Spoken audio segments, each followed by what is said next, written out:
नमस्कार। हिंदी पॉडकास्ट की सेवा में एक बार फिर आपका स्वागत है।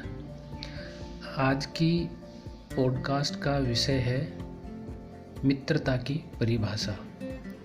ये पॉडकास्ट हम जयपुर से प्रसारित कर रहे हैं। अगर आपको हमारी पॉडकास्ट पसंद आती है तो आप हमें मैसेज के द्वारा बता सकते हैं और किसी विशेष पॉडकास्ट या किसी विशेष कहानी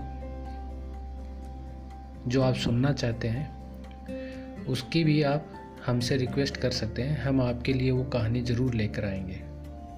तो चलिए सुनते हैं आज की पॉडकास्ट, जिसका विषय है मित्रता की परिभाषा। एक बार एक पिता के बेटे के अनेक मित्र थे जिसका उसे बहुत घमंड था। उसके पिता का एक ही मित्र था, लेकिन था सच्चा। एक दिन पिता ने बेटे को बोला कि तेरे बहुत सारे दोस्त हैं, उनमें से आज रात तेरे सबसे अच्छे दोस्त की परीक्षा लेते हैं। बेटा सहर्ष तैयार हो गया। रात को 2 बजे दोनों बेटे के सबसे घनिष्ठ मित्र के घर पहुंचे। बेटे ने दरवाज़ा खटखटाया, दरवाज़ा नहीं खुला। बार बार दरवाज़ा ठोकने के बाद दोनों ने सुना कि अंदर से बेटे का दोस्त अपनी माताजी को कह रहा था कि माँ कह दे मैं घर पर नहीं हूँ। ये सुनकर बेटा उदास हो गया। अतः निराश होकर दोनों बाप बेटे घर लौट आए। फिर पिता ने कहा कि बेटे आज तुझे मेरे दोस्त से मिलवाता हूँ। दोनों रात के 2 बजे पिता के दोस्त के घर पहुँचे। पिता ने अपने मित्र को आवाज़ लगाई। उधर से जवाब आया कि ठहरना मित्र, 2 मिनट में दरवाज़ा खोलता हूँ। जब दरवाज़ा खुला तो पिता के दोस्त के एक हाथ में रुपयों की थैली और दूसरे हाथ में तलवार थी।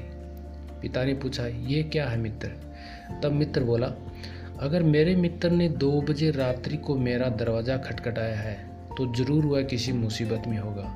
और अक्सर मुसीबत 2 प्रकार की ही होती है, या तो रुपये पैसे की, या किसी से विवाद हो गया या झगड़ा हो गया।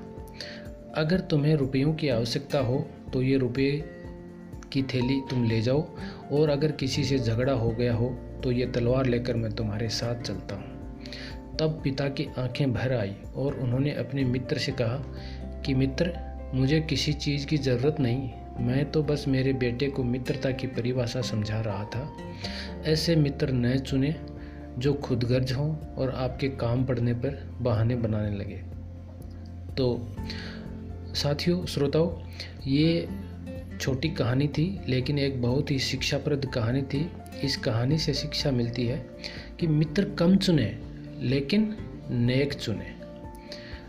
तो आज की पॉडकास्ट इतनी ही, और आने वाले समय में हम आपके लिए और पॉडकास्ट लेकर के आएंगे। और तब तक के लिए हमें इजाज़त दीजिए। धन्यवाद।